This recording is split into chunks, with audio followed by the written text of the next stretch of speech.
Yes, magandang gabi pong muli, hapon pong muli. Ito na naman po si Mr. Jojo Santego ng Usapang Gali. Ngayon po ay Sabado, ika 28 ng Marso 2026 at ilang araw na lang po ay papasok na ang Abril. At Luzon, Visayas, Mindanao at NCR, maganda po sa inyong araw.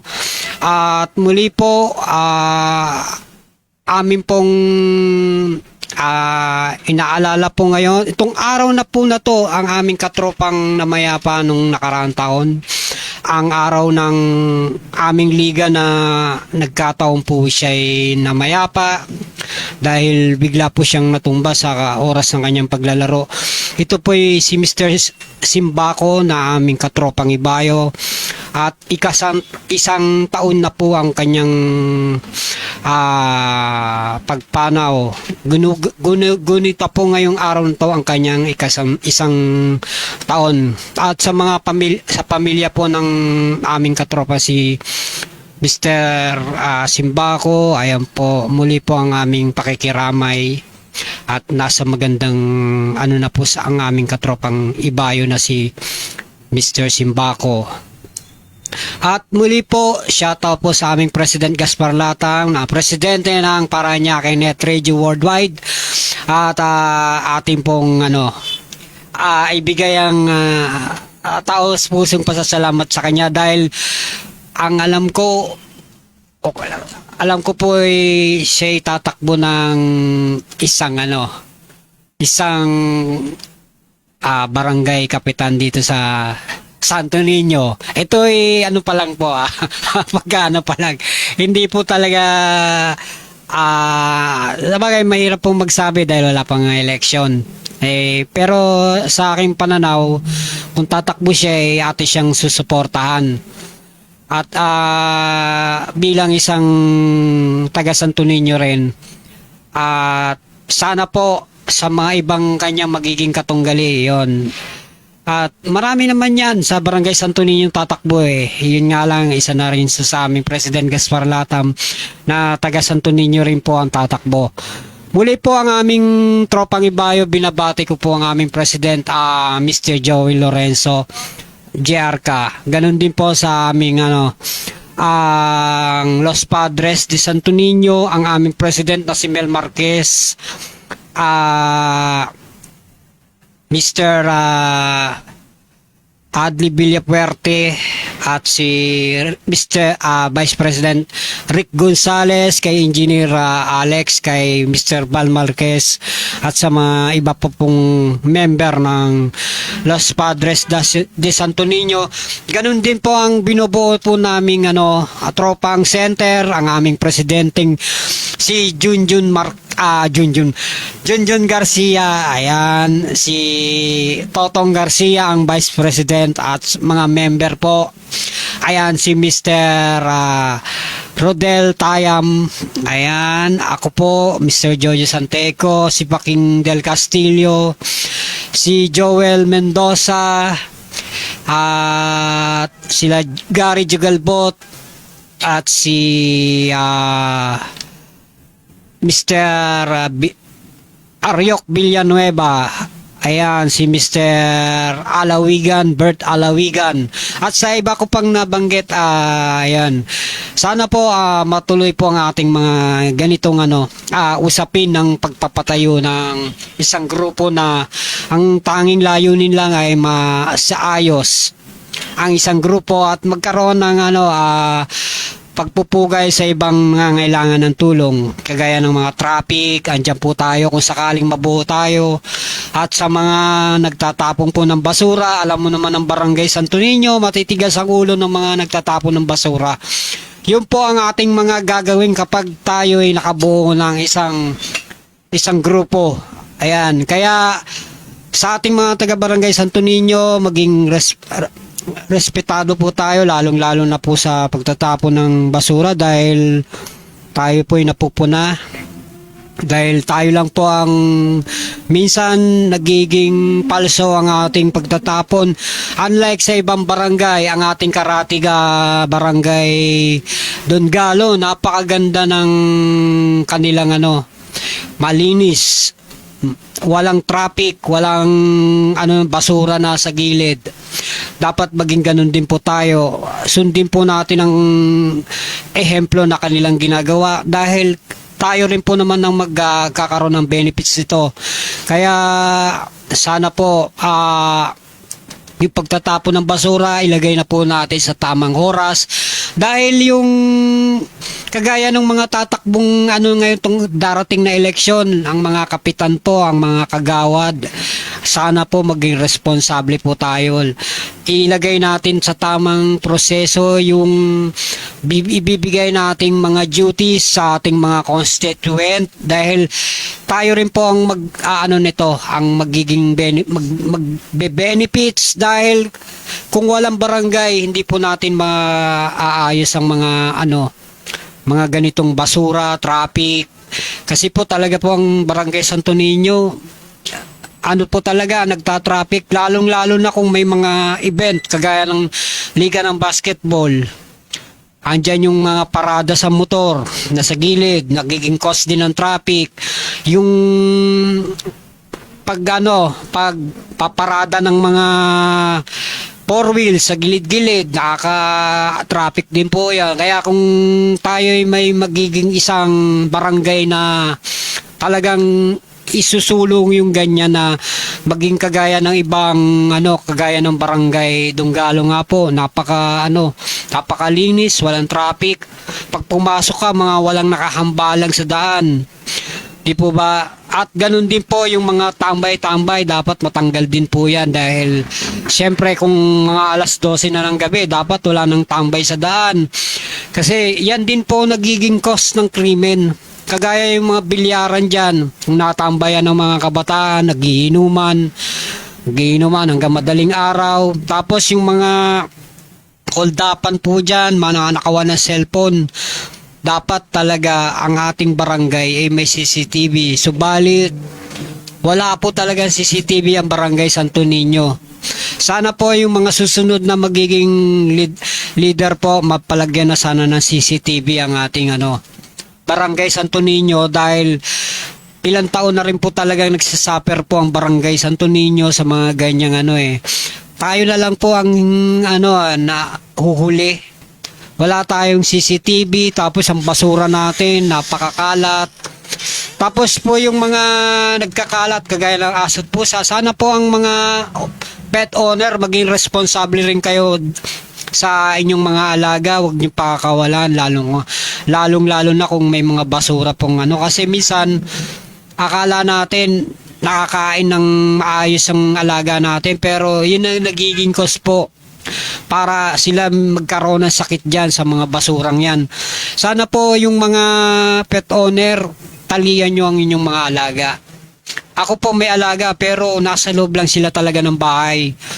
Hindi ko pinalalabas yan dahil busa naming nililinis ang aming kung saan man sila dudumi. Kasi maging responsable po tayo. Kung gusto nating ilabas ang ating mga aso't pusa, dala natin ng plastic, dala natin ng pandakot. Kasi ganun ang ginagawa ng iba Hindi kagaya ng iba na pinababayaan lang magkalat sa daan. Kasi hindi po tayo responsableng tao pag yun ang ginagawa natin. Nakakadumi na tayo ng daan dahil nakaapakan po yan.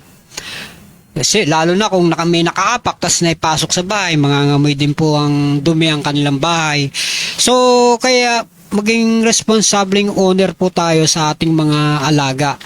Kasi po sa totoo lang ako pet lover pero yung iba po nakikita ko na talagang hindi sa pag-aalaga, pinababayaan sa daan. Kawawa naman po ang mga alaga natin kapag nasagasaan. O kaya alam niyo naman maraming mga tambay na utak talangka, 'di ba, nananakit. So kagaya 'di ba sa ibang lugar, mababalitaan mo na lang. Pinalo kagaya dun sa Facebook po, marami niyan. Nananahimik yung aso, pinalo hanggang mamatay. 'Di ba nakaka-shock po talaga yung ganung balita. Ako nga po, pet lover po ako kasi naaawa ako sa mga taong mga ganyan, yung ginagawa sa alaga, mga hayop. Kasi, may buhay din yan eh. Nakakairita lang talaga na may taong ganyan. Kaya dapat talaga kasuhan. Dapat maging, po tayo, maging, sa batas ng animal cruelty. Dapat may ngipin po talaga yan eh. Ilan-ilan lang yung nadidemanda dyan eh. Pero karamihan po talaga walang nangyayari. Kagaya doon sa isang asong umihilang tapos pinagpapalo. Hindi po si Axel po pala yon. Hindi yun nakakuha ng, hanggang ngayon di pa nakakuha ng hustisya. Tapos may mga panibago na namang nangyayaring cruelty sa mga animal. Dapat po dito sa mga gumagawa niya, alam nyo, kung sa akin firing squad dapat talaga yan eh. Para patas lang, pinatay nila yung hayop, dapat mamatay din sila. Kaso, alam mo naman, batas dito sa Pilipinas, napaka walang, hindi ko nasasabihin kung ano yun. Basta, maging na lang po tayo, mapanuri sa lahat ng bagay. Kasi ako po, sa araw-araw ko pong pamumuhay, ang buhay ng isang hayop ay napakahalaga. Makikita ko lagi sa Facebook yung mga itinapon kung saan-saan dahil ayaw na sa kanilang alaga. Ngayon kung ayaw nyo na sa inyong mga alaga, pamigay nyo na lang. Kaya tuloy maraming nag-a-adapt ng mga animal pero kulang sa pagkain. May mga nagre-rescue, ang ginagawa na lang, pinagsasama-sama sa pagkain yung kung ilan man yung pakakainin. Tayo bilang mga mabubuting mamamayan, tulungan na lang po natin yung mga nagre-rescue kung ano yung pangangailangan nila, bigyan po natin kahit piso-piso, pa-5 pisos, pa-10, pa-100, tulungan na lang po natin. Dahil marami po talagang mga pet owner ang napaka-irresponsible po talaga.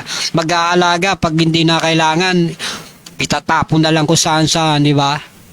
Ngayon po, sana kayong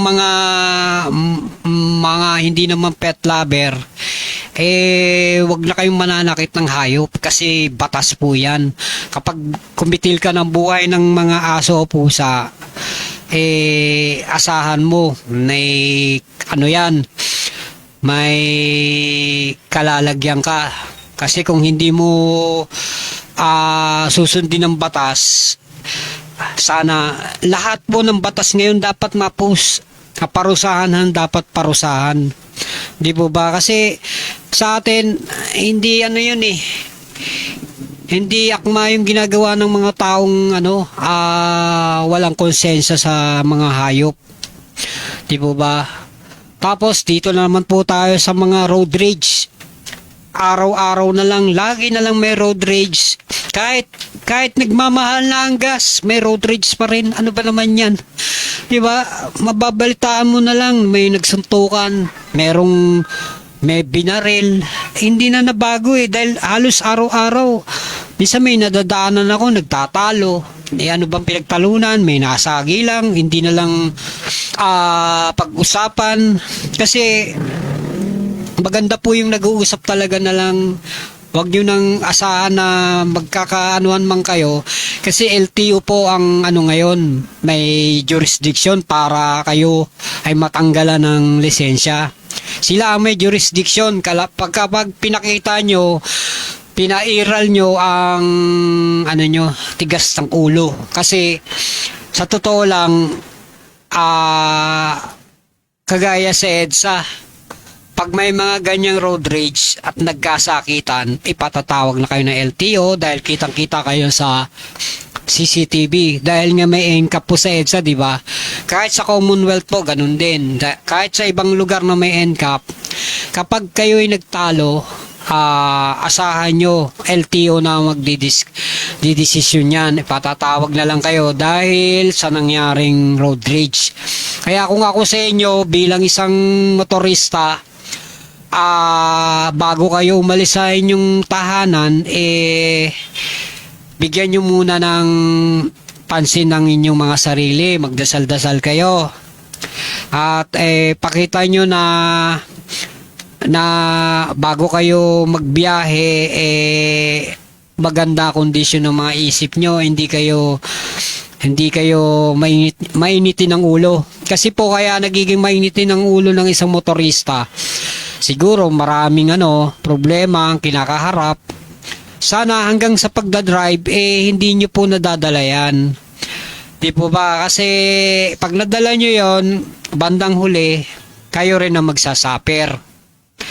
Kaya sumatotal, maging maging mapagkumbaba. Kasi daraan at daraan ng araw, magiging masaya ang inyong pamumuhay. Unlike sa lagi kang magagalitin at hindi mo mararamdaman na mali na pala yung ginagawa mo. Diba?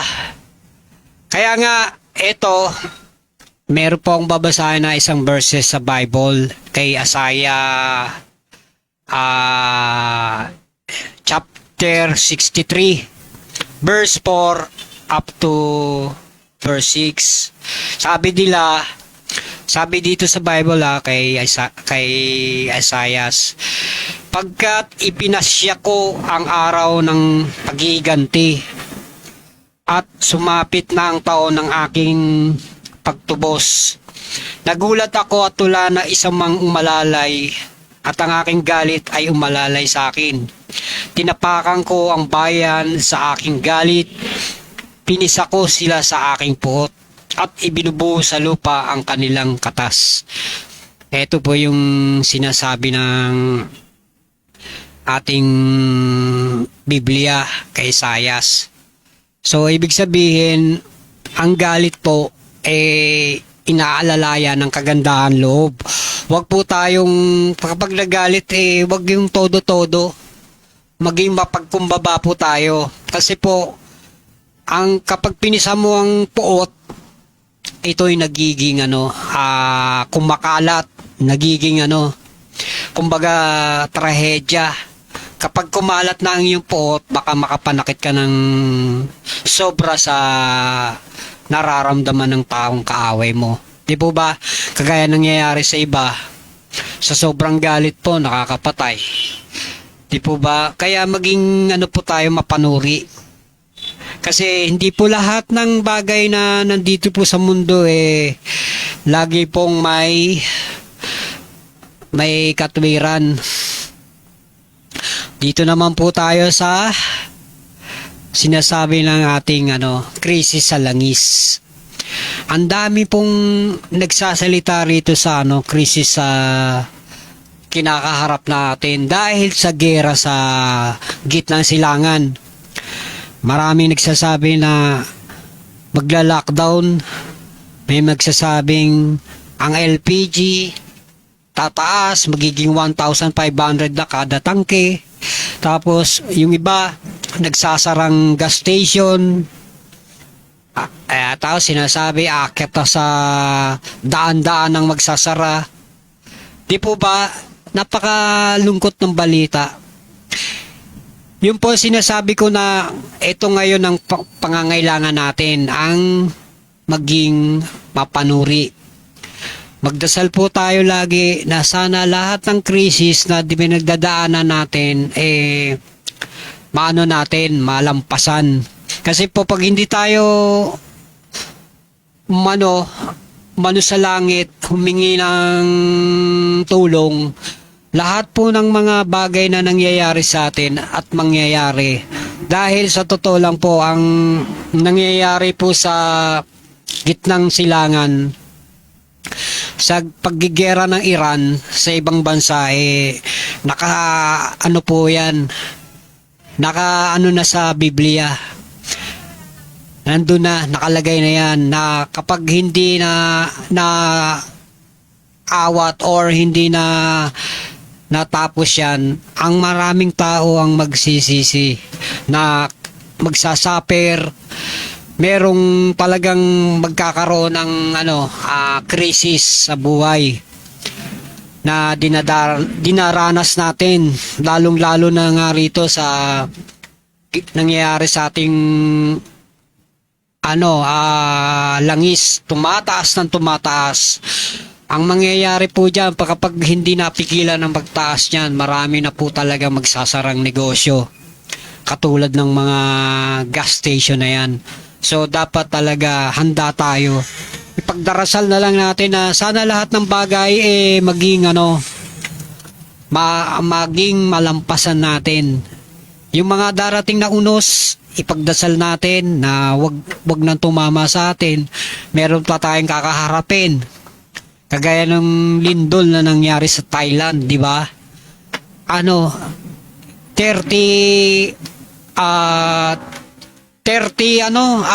floors ang bumagsak. 'Di ba? Napakalaking uno sa ating buhay kahit nasa ibang bansa yan, nasa Thailand yan.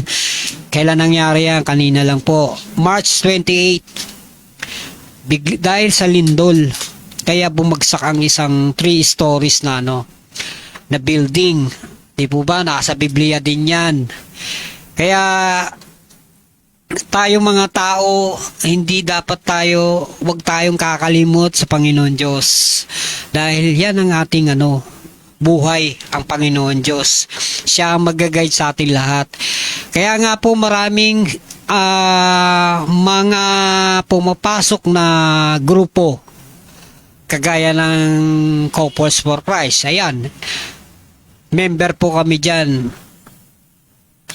Tapos, yung mga Knights of Columbus, ayan, isa po rin yan na for the God's sake din po yan. Tapos yung mga ibang grupo po, nakakatulong po sa atin yan na pag-aanin ng ating buhay. Kasi po kung malapit tayo sa Diyos, kahit anong unos ang dumarating sa atin, nalalampasan natin. Kasi hindi yung kagaya ng walang Diyos sa buhay mo, puro kadusa. 'Di ba? Ang mararamdaman mo puro dusa. Unlike na lumalapit ka sa Diyos, na naiibsan yung mga alalahanin mo sa buhay. Di po ba? Malaking tulong yun. Kaya nga maraming mga tao po ang nagpapakamatay. Kasi po, wala na pong sila. Wala nang malapitan. Kagaya po doon sa isang bata na ilang araw nang nawawala. Batang babae po to. Akala ng mga pulis sa investigasyon nila, akala nila ni-rape, yung pala may depression. Kasi nga, dahil siyempre pag may depression po, kung ano-ano pumapasok sa isip nila. Di po ba? Kagaya lang din yung tumalon sa may MRT. Depression din po yun. Ayon sa investigation, dahil nabubuli din sa school nila. Kaya dapat ang mga magulang po maging papanuri sa ating mga anak. Yun ang dapat gawin natin, hindi yung kung ano-anong ginagawa natin kasi busy tayo sa cellphone, sa sugal, kung ano-ano pang hindi natin nababantayan ng mga ginagawa ng ating mga anak na dumating na pala sa puntong na-depress na dahil walang malapitan para hinga ng hinaing ng kanilang problema. Lalong-lalo na po sa school. Kaya nga ako po, ang aking anak, tinatanong ko kung may problema sa school. Sabi niya, wala naman. Sa bagay, minsan ang bata, kahit may problema yan, di nagsasabi ng totoo yan. Pero ikaw bilang isang magulang, mapanuri ka dapat. Di po ba? Dahil maraming nangyayari ngayon na nagpapatiwakal na lang dahil nga sa napaka konting problema, hindi na malutas, akala nila wala nang tutulong. So, ayun, sana maging mapanuri po tayo bilang mga tao, bilang magulang. So, yun, sana kagaya ng babalik ako dito sa banta ng energy lockdown. Mapanuri po rin dapat tayo rito kasi hindi po biro to. Yung banta ng energy lockdown maraming rito, maapektuhan. Siyempre dahil sa manatatiling tension nito, lalong-lalo na yung nangyayari sa gitnang silangan, di ba? kabilang na rin dito ang mawawala ng supply ang Pilipinas dahil nga sinasarado na yung ibang pagkukunan natin ng langis. Hindi makapunta ng Pilipinas o makapunta na ibang bansa. Ang hirap lang dito, marami pang nakikisawsaw. Lalong-lalo na yung mahilig sa politika ha. Kasi po yung iba sinisisi sa presidente ang nangyayari. Hindi po naman kasalanan ng presidente yan.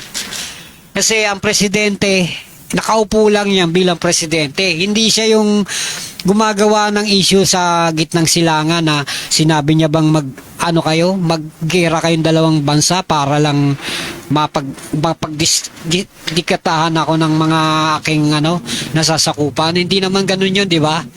Kaya sana sa kayong mga nakikisulsul dun sa iba, huwag yun nang gawing dahilan ng presidente para sabihin yung walang ginagawa. Kahit naman sino, kung sinarado talaga ang daanan ng pagluluwas ng langis, may magagawa ba presidente doon? Wala. Diba? Ang layo-layo na nga natin sa gitna silangan, sisisi nyo pa si presidente. Buti nga ako, hindi ko nasisisi ang presidente namin dito dahil wala naman siyang ginagawa masama. Diba? Ganun din so sa ating mga presidente nating mga nasasakupan sa grupo. Wala tayong masisi sa presidente natin sa Tropang Ibayo. Wala tayong masisi sa Los Padres nating leader o presidente. Dahil wala naman silang ginagawa masama, di ba? Ngayon, kung malakas ang loob nyo mag-issue, sabihin nyo kung anong problema nila. Di ba? Kasi tayo mga member or mga tayo, officer, tinitingnan natin yung kalidad ng kanilang trabaho bilang presidente. Kagaya namin dito sa bubuhay naming grupo, ang Tropang Center. Sa nakikita ko dito sa aming presidenteng si Junjun Garcia, wala naman nagiging problema. Dahil itong taong to, walang ginawa yan kundi umuo lang ng umuo. Pag sinabi namin ganun, oo lang siya. Di wala problema, di ba? Masaya lang siya, lagi siya nakangiti. Ganun din po ng aming Vice President na si Totong Garcia. Di ba? Kaya happy lang tayo, wag nating seryosohin ang nangyayaring problema sa ating bansa. Kasi yung iba gustong makisawsaw, kahit walang problema, bibigay ang problema. May masisi lang kahit wala namang ginagawang masama. 'Di ba? 'Di ba mga tao ng Pilipinas, ganun ang style nyo, para ang isang tao kahit walang ginagawa ang presidente sa pagbibintangan, sasabihin kahit droga, hindi naman nagdodroga yung tao. Nakita nyo bang on the spot nagdodroga? Meron nga kayong pinakita noon, hindi naman niya kamukhang kamukha, halatang ginawa lang pinulbuhan lang ang mukha. Di ba? Kaya sana sa ating mga kababayan, tigilan nyo na yung mga political natin, ambisyon na para lang may sabing etong isang dapat ipasok sa pagiging mas mataas sa antas ang pagiging presidente. Wala pa nga sinisira nyo na. Ang ganda naman ang ginagawa ng presidente natin ngayon. Sasabihin nyo walang ginagawa. Wala namang ginagawa yung vice. Wala nang ginawa kundi lumabas sa bansa. Di ba? Kaya sana yung nagmamahal na mga kaalyado ni former President Rodrigo, sana po maging tayo rito, mapanuri, maging patas tayo. Para umunlad din ng ating Pilipinas. Sana hindi yung puro paninira, kagaya ng mga vlogger niya. Wala na ginawa kundi gumawa ng fake news. Kaya wala talaga, hindi ulad talaga Pilipinas niyan kung puro fake news. Kasi wala namang ginawang masama, pinapapasama nyo. Lalo-lalo na yung asawa niya, kilala, may nakita akong adik, sinabihan ng adik, di naman nag-a-addict yung taong asawa ni BBM, di naman nag-a-addict yun, sasabihin yung addict. Tsaka mataas ang standard niyan, nakatapos po ng pag-aaral yan. Hindi po kakaya ng ibang addict yan, nasa sobrang problema, talagang addict. Hindi mawala ng problema. Di po ba? Kaya sana po tayo, tigilan na yung mga ganyan-ganyan. Move on na tayo. Kasi marami tao pong nag-aaway, hindi magkatugmang prinsipyo. Para po tumugmayan, magkaisa. Diba? Parang sa nagbanggaan lang yan eh. Kapag hindi kayo nagkaisa, hindi nyo maayos problema. Ano mangyayari? Magkakasuhan kayo. Bandang huli, pareho kayong talo. Diba? Eh kung kunin nyo na lang yan na aregluin nyo na lang kung ano problema. Diba? Dapat ganon, areglo. May nangyaring pag-uusap. Hindi kagaya sa ating bansa, puro paninira. Wala nang nangyayari. 'Di ba? Mga senador natin, pag nakakita ng konting lusot do sa para may masabi do sa presidente, magkakaroon ng speech. Sasabihin ganito ang nangyari. Di po ba? Kaya kailangan maging mapanuribong tayo eh. Hindi po tayo yung laging loosey. Dapat maging klase rin tayo. Hindi yung wala nang kakwenta-kwentang pag-uusapan, paklas nyo pa yung usapan kahit hindi naman karapat dapat at hindi naman totoo, di ba? So, yun lang po, sana yung mangyayari sa atin ngayon na kinakaharap natin problema sa langis, masolusyon na naman ng maayos ng gobyerno yan. Magtulong-tulong, hindi yung sisirain lang natin dahil may sarili tayong interest, di ba? So, marami tuloy na nagkakaroon ng yung langis po natin na luma, binibenta ng mas mataas pa sa presyo na itinaas ng